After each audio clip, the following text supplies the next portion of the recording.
Hi, everyone, and welcome to Families in Recovery, produced by SVG in association with the Hazelden Betty Ford Foundation. My name is Ken Kirschbaumer, and today's topic is What About the Kids? Today I'll be talking with Carrie Bates and Jerry Moe. Carrie is a three-time Olympic gold medalist, a Betty Ford alum, and currently Hazelden Betty Ford's Senior Outreach Manager. And Jerry Moe was the National Director of Children's Programs at Hazelden Betty Ford for 23 years. He is recognized globally for his expertise in that complex and challenging space. Hi, Jerry and Carrie. So great to see you. So we're going to discuss the children today and how the road to recovery, what their journey is alongside their parents or their relatives on the road to recovery. So Jerry, obviously you spent a lot of time focused on this issue. Can you please discuss with us, how children are impacted by family members and parents in recovery? It's great to be with you again, Ken. Children often think that the addiction and mental health problems in their family are their fault. This is a disease of isolation, silence, secrecy, and shame. No one is talking about it. Kids, when they experience this kind of trauma, often make up a story for it all to make sense, if no one explains it to them in an age-appropriate way. And all too often that story is, it must be me. Carrie? Yeah, Jerry, I just can't agree more. I have lived experience growing up in an alcoholic home myself. My mother was an alcoholic, and I often blamed myself. And also the family system learned how to protect that secret at a very, very young age. And then I also learned by watching my own children go through it through my own addiction and how much they blamed themselves, so what I saw in my own personal experience is very much what you're talking about, what you see every day. And Carrie, you're really speaking to how addiction can get passed from generation to generation. What the statistics tell us that 75% of the people who go to treatment have a positive family history when it comes to addiction. Chad is 10 years old. He lives with grandma. His mom is still in the throes, suffering from her addiction and early childhood trauma. Grandma brings him to the children's program where Chad learns it's not his fault. He didn't cause it, he can't control it, and he can't cure it. And this gets reinforced in weekly continuing care done virtually, in newsletters, and in books that we send home.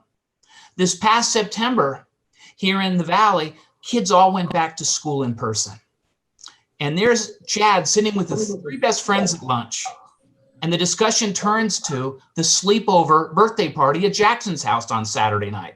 There was pizza, there were games, they stayed up late, they got great prizes. Chad gets up feeling hurt, and as he's fighting back tears, holding them back, walks away, but he can hear Jackson say, "I couldn't invite Chad. His mom uses drugs. My dad says his mom is crazy." And when I talked to Chad later, what he told me was, "Is it me? What did I do wrong?" Carrie?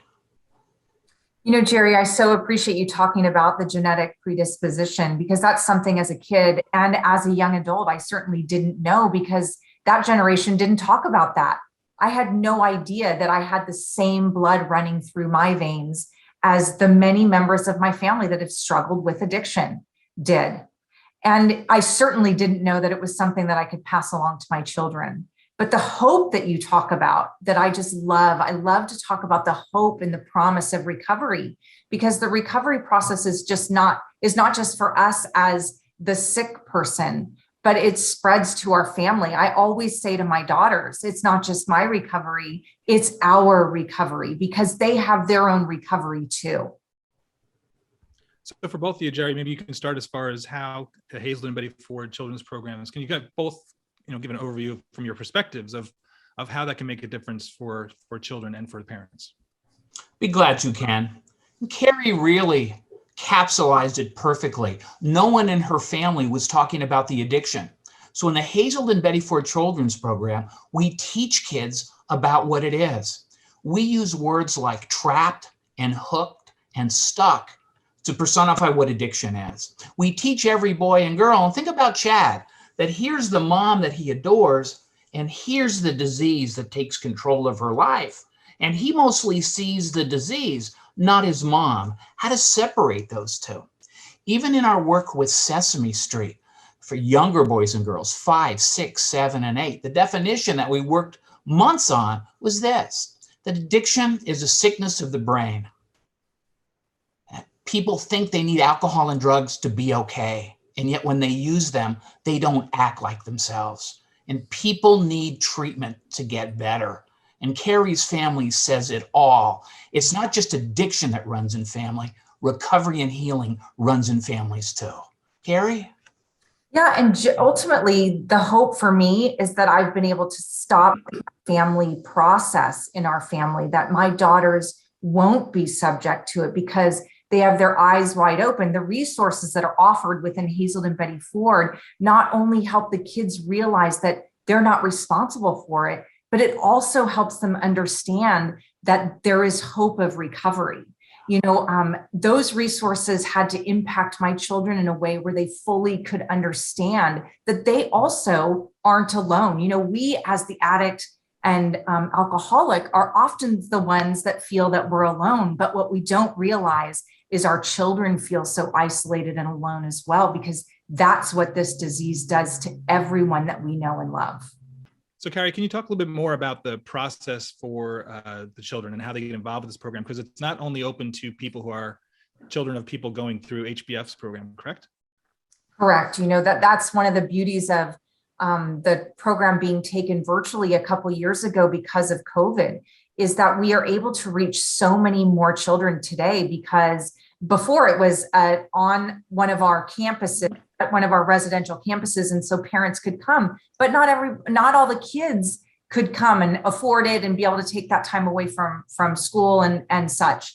So now the program's all virtual, and you can sign up for free, and your parents or loved one, guardians, don't have to be a patient within the Hazelden Betty Ford system.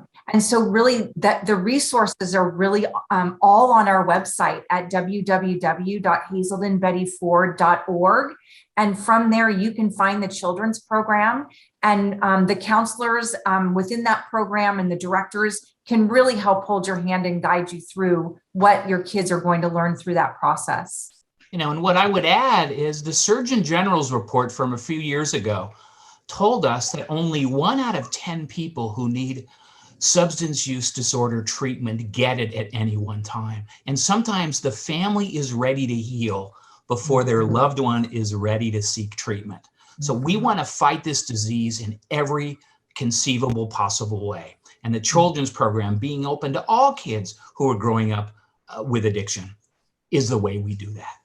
Yeah. Excellent. Well, Jerry and Carrie, thank you so much for that time. For your time, that was really great.